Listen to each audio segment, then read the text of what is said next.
جب بھی منہ دیں تو منہ صاف کرنے کے لیے کپڑے کا استعمال نہ کریں، کیونکہ ایسا کرنے سے انسان کو بولنے کی بیماری لگ جاتی ہے۔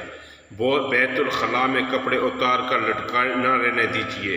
ایک رات کے لیے لٹکائے رہنے والے کپڑوں میں جتنی منفی توانائی بڑھ جاتی ہے، اس کا خاتمہ تقریباً ناممکن ہے۔ کم از کم 72 گھنٹے دھوپ میں لٹکانے سے کچھ خلاصی ممکن ہے۔ دانتوں کو 1 منٹ میں صاف کرنے والا نیا اور تیز ٹوٹکا: ٹماٹر پر ٹوتھ پیسٹ لگا کر روزانہ دانتوں پر ملیں، اسے ٹوتھ پیسٹ کی طاقت بڑھ جاتی ہے اور آپ کے دانت بہت ہی جلد صاف اور چمکدار ہو جائیں گے۔ کھیرا کھانے سے پیشاب کی جلن میں کمی ہو جاتی ہے، ہاتھ اور پاؤں میں بھی جلن نہیں ہوتی۔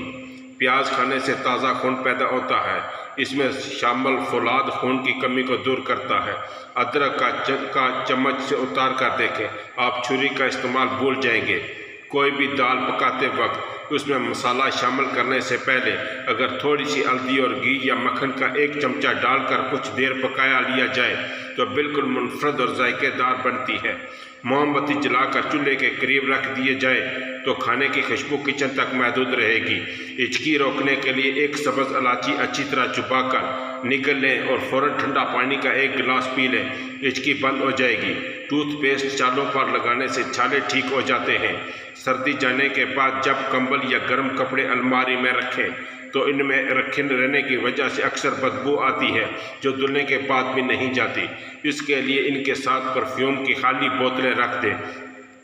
اب جب بھی آپ انہیں نکالیں گے تو اچھی طرح خوشبو آئے گی۔ اگر آپ چاہتے ہیں کہ کپڑے استری کرتے وقت وہ جلدی استری ہو جائیں تو یہ ٹوٹکا آزمائیں۔ جب بھی کپڑوں کو دھوتے ہیں تو سوکھنے کے بعد انہیں ایسے مت پھینکیں بلکہ انہیں استری کر لیں، اس سے یہ جلدی استری ہو جائیں گے کیونکہ ان میں تھوڑی تھوڑی نمی موجود ہوتی ہے۔ گھر میں کیڑے اور مچھر زیادہ آتے ہیں تو تیزابیت کے پتوں کو جلائیں اور گھر میں چاروں طرف اس کی دھونی دیں، کیڑے اور مچھر بھاگ جائیں گے۔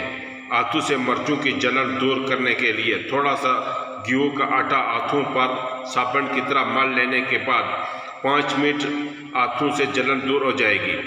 اگر انڈا ابلتے وقت ٹوٹ جائے، خدشہ ہو کہ سفیدی باہر نکل آئے گی تو تھوڑا سا سرکہ پانی میں ڈال دیں اور انڈے کو ابلنے دیں۔ اس طرح سے انڈے کی سفیدی باہر نہیں آئے گی اور انڈا چھیلنا بھی بہت آسان ہو جائے گا۔ باربیکیو کو ذائقہ دار بناتا ہے تو اس میں مسالہ زیادہ دیر کے لیے لگا کر رات بھر کے لیے پیرمنٹ کریں تاکہ مسالہ گوشت کے اندر تک اچھی طرح پہنچ جائے۔ پالک پھیپھڑوں اور سانس کی نالیوں کی خراش دور کرتی ہے اور بلغم کو پتلا کر کے آسانی سے فارغ ہونے میں مدد دیتی ہے۔ کوئی بھی دال پکاتے وقت ان 2 باتوں کا خیال رکھیں: نیم گرم پانی سے پہلے دال کو دھو لیں اور اسٹیل کا چمچ کبھی بھی دال میں استعمال نہ کریں بلکہ لکڑی کا چمچ استعمال کریں۔ جس پانی میں انڈے ابالے جائیں اس پانی کو ٹھنڈا کر کے پودوں میں ڈالا جائے تو پودے تیزی سے بڑھتے ہیں۔ کپڑوں پر عطر یا کسی پرفیوم کا دبا پڑ جائے تو اسے ٹاٹری سے مل کر نیم گرم پانی سے دھو لیجیے، دبا دور ہو جائے گا۔ بلینڈر سے لہسن اور پیاز کی بدبو ختم کرنے کے لیے پانی اور 1 کھانے کا چمچ سرکہ ڈال کر 2 منٹ کے لیے بلینڈ چلائیں، پھر پانی پھینک کر دھو لیں، بدبو ختم ہو جائے گی۔ اگر دودھ پھٹ جائے تو افسوس نہ کریں بلکہ پھٹے ہوئے دودھ سے کھویا بنا لیں، اس وقت استعمال کریں۔ جب کوئی میٹھا بنانا ہو تو یا پھر آپ پھٹے ہوئے دودھ سے آملیٹ بھی بنا سکتے ہیں۔ اگرچہ یہ سچ ہے کہ کافی میں صحت متعلق بہت سے فائدے ہوتے ہیں، لیکن خالی پیٹ کافی پینے سے درج ذیل نقصانات ہو سکتے ہیں۔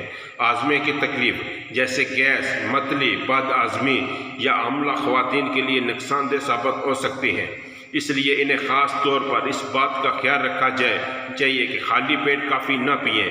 معدے میں خوراک کی عدم موجودگی کی وجہ سے کافی پینے سے معدے کو نقصان پہنچتا ہے۔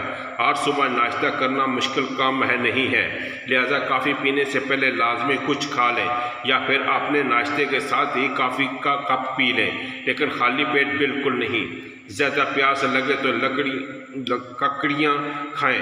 پیاس کسی صورت نہ بجے تو دودھ کی کچی لسی بنا کر دو 3 گلاس پئیں، پیاس ختم ہو جائے گی۔ اگر آپ کو یہ ویڈیو اچھی لگی لائک اور سبسکرائب